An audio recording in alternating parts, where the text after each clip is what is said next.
अस्सलाम वालेकुम। आज की जो हमारी कहानी है वो शेयर किए है ज़ुबैदा जी ने। हालांकि इस चैनल पर इनकी ये दूसरी स्टोरी है जो मैं आपके सामने प्रेजेंट कर रहा हूँ। इससे पहले उन्होंने एक और स्टोरी बताए थे जो कि आप लोगों को बहुत अच्छी लगी थी। वसई में एक अंडर कंस्ट्रक्शन बिल्डिंग है जो पिछले कई सालों से पूरी कंप्लीट बन ही नहीं पाई है। ये बिल्डिंग वसई ईस्ट में है। ज़ुबैदा जी का ऐसा कहना है कि जब भी वो रात को उस बिल्डिंग के करीब से जाते थे तो उनको चीखने चिल्लाने की आवाज़ आती थी। सिर्फ उनको ही नहीं, ऐसे कई लोगों के साथ वहाँ पर हुआ है। इसलिए वो लोग इस बिल्डिंग को भूत बंगला के नाम से बुलाते थे। अब ऐसा उस बिल्डिंग में क्या हुआ था और आगे चल के क्या होने वाला था वो मैं आपको इस स्टोरी में सुनाऊंगा। तो अगर आप लोग मिस्टीरियस अरहान पर पहली बार आए तो प्लीज़ चैनल को सब्सक्राइब करो। किस्सा अच्छा लगता तो लाइक करो, अपने दोस्तों में ज़्यादा से ज़्यादा शेयर करो। खैर कहानी शुरू होती है मानसी से। इसके फादर कंस्ट्रक्शन लाइन में थे। बिल्डिंग्स या छोटे छोटे घर बनाना, अलग अलग जो प्रोजेक्ट्स होते हैं वो करते थे। लेकिन इस बार इसके फादर को एक बड़ा प्रोजेक्ट मिला था कि वसई ईस्ट में एक ऐसी बिल्डिंग बनाने का जो कि इससे पहले कई लोगों ने ट्राई किए लेकिन किसी न किसी वजह से वो लोग मुकम्मल नहीं कर पाए थे। अब इसके फादर को जब ये अपॉर्चुनिटी मिली तो ये बहुत ज़्यादा एक्साइटेड हो गया और उन्होंने अपने घर पे बताया कि मुझे ऐसा ऐसा काम मिला है। मानसी बोली कि पापा जैसे ही प्रोजेक्ट स्टार्ट होगा आप मुझे भी लेके जाना, मुझे देखना है। खैर उस बिल्डिंग का काम वो लोग ने शुरू किया और कुछ ही दिन हुए थे उसके फादर ने कहा कि बेटा एक काम करते हैं, 5 बजे के बाद काम बंद हो जाता है तो तू और तेरी मम्मा चलना, मैं तेरे को प्रोजेक्ट दिखा दूंगा, वहाँ पर चीज़ें बता भी दूंगा कौन सी चीज़ें किस तरीके से वर्क करती है। अब एक दिन मानसी, उसकी मम्मी और उसके फादर तीनों उस प्रोजेक्ट के पास गए। कुछ शाम के 5:30-6 बज रहे थे। सारे वर्कर्स जा चुके थे, बिल्डिंग एकदम सन्नाटा थी। खैर वो लोग बिल्डिंग में एंटर हुए। एंटर होने के बाद वो लोग ने ग्राउंड फ्लोर चेक किए, फिर लोग उस बिल्डिंग के फर्स्ट फ्लोर पे गए, वहाँ पर भी चीज़ें देखे। मानसी को प्रोजेक्ट देखकर बहुत अच्छा लगा और वो बस लोग वहाँ से रिटर्न आ ही रहते और बस अपनी कार के पास वो लोग पहुँचे थे तब मानसी को याद आया कि उसकी वॉच गिर गई है। अब उसको ये नहीं पता था कि वो वॉच बिल्डिंग में गिरी है या कहाँ गिरी, पता नहीं, बस उसको इतना एहसास था कि वो वॉच कहीं पर गिरी है।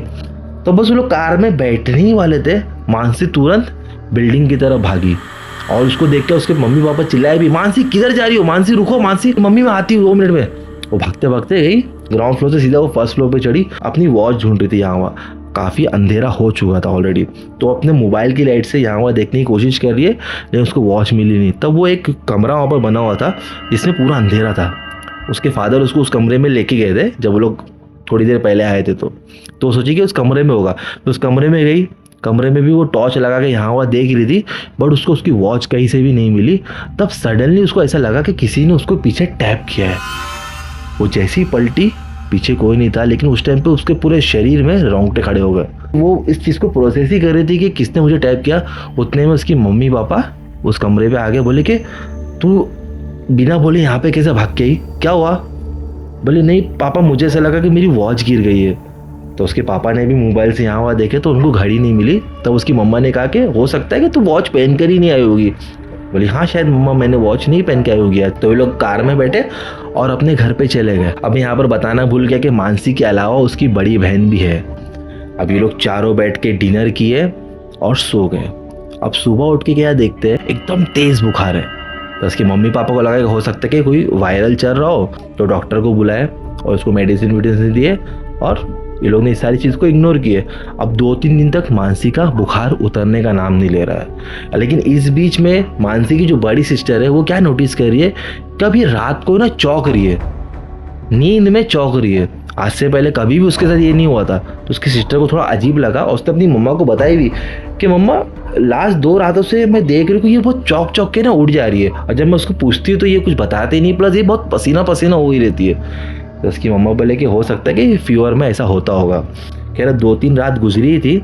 अब एक रात को सडनली जोर जोर से चीखने और रोने लगी। आंखें इसकी अभी भी बंद है लेकिन ये रो रही है। तो घर वाले पूरा जमा हो गए और उसको उठाने की कोशिश कर रहे हैं लेकिन ये उठ रही नहीं है, जोर जोर से रोई जा रही है, एकदम ज़्यादा हाई फीवर। अब वो पूरी रात उसकी मम्मा उसको नमक की पट्टी करे और साथ में उसके बेडरूम में थे। वो पूरी रात सो नहीं पाए, एकदम अजीब सा रो रही है और रोने में उसकी जो आवाज़ थी वो बिल्कुल अलग, मतलब मानसी इससे पहले जब भी रोई है वो इस आवाज़ में नहीं रोई थी। तो थोड़ा एक घबराहट तो उसकी मम्मा को और उसकी सिस्टर को उसके पापा को हुई, लेकिन फिर भी वो लोग ने इतना मतलब उनकी सोच वहाँ तक नहीं गई। खैर अगले ही दिन दोपहर को उसके पापा तो साइट पे चले गए काम करने के लिए और मम्मा किचन में थी और उसकी सिस्टर स्टडी कर रही थी। तो ये सोई हुई है लेकिन अचानक ये ओरिया लैंग्वेज में बात करने लगी। अब उस वक्त तो उसके घर वाले को समझ में नहीं आया कि ये कौन सी लैंग्वेज है, लेकिन उसकी मम्मा फ़ौरन आई और उसकी सिस्टर भी देख रही कि कौन सी लैंग्वेज में बात कर रही है, और उसकी आंखें बंद है, वो बस फ्लुएंटली एकदम उस लैंग्वेज को बात कर रही है जैसे कि मानो कि ये उसकी मातृभाषा हो। फौरन उसकी मम्मा ने उसके हस्बैंड को कॉल लगा, बोले कि आप घर पे आ जाओ, मानसी कुछ अलग ही लैंग्वेज में बात कर रही है और समझ में नहीं आ रहा, उसको हम लोग उठाने की कोशिश कर रहे हैं लेकिन वो उड़ भी नहीं रही है। तो उसके पापा बोले काम करो तुम नेबर को बुलाओ जब तक मैं आता हूँ। तो ये लोग ने नेबर्स को बुलाया तो लोग देखे कि ये एक अलग लैंग्वेज में बात कर रही है। तो उनके एक नेबर ने कहा कि ये शायद बंगाली या तो फिर ये ओरिया लैंग्वेज है, लेकिन अब क्लियरली वो लोग भी नहीं बता पा रहे कि कौन सी लैंग्वेज है क्योंकि ये लोग सब यहाँ मुंबई में रहते हैं। तब उन्हीं में से एक नेबर ने कहा कि काम करते वॉचमैन को बुलाते, हो सकता है कि शायद वो ये लैंग्वेज समझ जाए क्योंकि वो भी गाँव वाला ही है। तो वॉचमैन को बुलाया तो वॉचमैन ने कहा कि ये बच्ची जिस लैंग्वेज में बात कर रही है एक ओडिया लैंग्वेज है। अभी लोग सोच रहे ओडिया लैंग्वेज, हमारी बेटी को हिंदी आती है, मराठी आती है, इंग्लिश आती है, लेकिन ओडिया लैंग्वेज नहीं आती है और भी इतनी फ्लुएंटली। तो उस वॉचमैन को बोले कि ये क्या बोल रही है। तो वॉचमैन ने कहा कि ये बोल रही है कि मैं इसका शरीर नहीं छोड़ूंगी। अभी सुन के इसके घर वाले पूरा हैरान हो गए, नेबर्स लोग भी सोच रहे कि ये क्या है, सबके मतलब हाथ पैर फूल गए। तब उस वॉचमैन ने कहा कि काम करो, किसी मौलाना, किसी बाबा या किसी ऐसे इंसान को बुलाओ जो इस तरीके की नेगेटिव एनर्जी से डील करता हो। तो खैर बहुत ढूंढे और एक मौलाना को लोग ने बुलाया। अब वो मौलाना आया। अब मौलाना के सामने भी वो बच्ची ओडिया लैंग्वेज में ही बात कर रही थी। अब मौलाना को समझ में नहीं आ रहा है कि वो क्या कह रही है। तो वो जो वॉचमैन था उसने एज अ ट्रांसलेटर उन दोनों के बीच में वो सारी चीज़ें बताया। तो वो लड़की ने कुछ यूँ बताया कि वसई में एक अंडर कंस्ट्रक्शन बिल्डिंग है जहाँ पर कुछ चरसी, कुछ छपरी, कुछ लोग होते ना जो यहाँ वहाँ घूमते रहते, टपोरी गुंडे टाइप, उन्होंने इस लेडी को कहीं से लेकर आए थे और उस लेडी का एक बच्चा भी था। शायद वो लेडी भीख मांगती थी या जो भी करती थी, उसको उस अंडर कंस्ट्रक्शन बिल्डिंग में लेके आके उसके साथ लोग ने असॉल्ट किए, उसके बाद फिजिकल रिलेशन बनाया और उसको वहाँ पर बहुत मारते थे और वहीं पर उसको बंद करके रखते थे। उसको इतना मारे कि उसकी वहाँ पर डेथ हो गई और उन लोग ने क्या किया, उस औरत को वहाँ पर छोड़ के उसके बच्चे को लेके चले गए। तब से वो औरत उस बिल्डिंग में रातों को सिर्फ चीखती चिल्लाती है दर्द में, क्योंकि वो लोगों को किसी भी तरह से अपना मैसेज पहुंचाना चाहती थी। अब मानसी अपने फादर के साथ जब वो उस बिल्डिंग में आई थी, उसको उसने अकेला देखकर उस पर हावी हो गई और उसके थ्रू वो बताना चाह रही थी कि मेरे साथ क्या क्या हुआ और मैं इस लड़की के पीछे क्यों पड़ी हूँ। तो उस मौलाना ने बोला कि तू इस लड़की को छोड़ेगी कि नहीं छोड़ेगी। तो उसने बोली कि मैं छोड़ूंगी, लेकिन मुझे अभी तक मुक्ति नहीं मिली, मुझे मुक्ति मिल जाएगी तो मैं इस लड़की को छोड़ दूंगी। तब किसी हिंदू प्रीस्ट को बुलाया, फिर वहाँ पे वो सारी चीज़ें किए जो लोग में होता है। वो होने के बाद वो आत्मा ने मानसी के शरीर को छोड़े, लेकिन कहते हैं कि आज भी वो उस बिल्डिंग में मौजूद है, ऐसा जुबेदा जी का कहना है। मुझे पर्सनली वो सारी चीज़ें विटनेस नहीं हुई, मैं वहाँ पर दिन में गया था। वहाँ पर एक अलग सी खामोशी, एक अलग सा सन्नाटा आपको फील हो सकता है। तो जुबेदा जी को मैं थैंक यू बोलता हूँ कि आपने ये किस्सा हमारे साथ शेयर किया। अगर आप लोग मिस्टीरियस अरहान पर पहली बार है तो प्लीज़ चैनल को सब्सक्राइब करो, किस्सा अच्छा लगता है तो लाइक करो। अगर आप लोग भी चाहते हो आपका कोई हॉरर इंसिडेंट मैं आप लोगों के साथ शेयर करूँ, इस वीडियो की डिस्क्रिप्शन में मैंने जो इंस्टाग्राम की लिंक दिया वहाँ पर आइए, मुझे DM कीजिए। मैं मिलता हूँ किसी नेक्स्ट वीडियो में।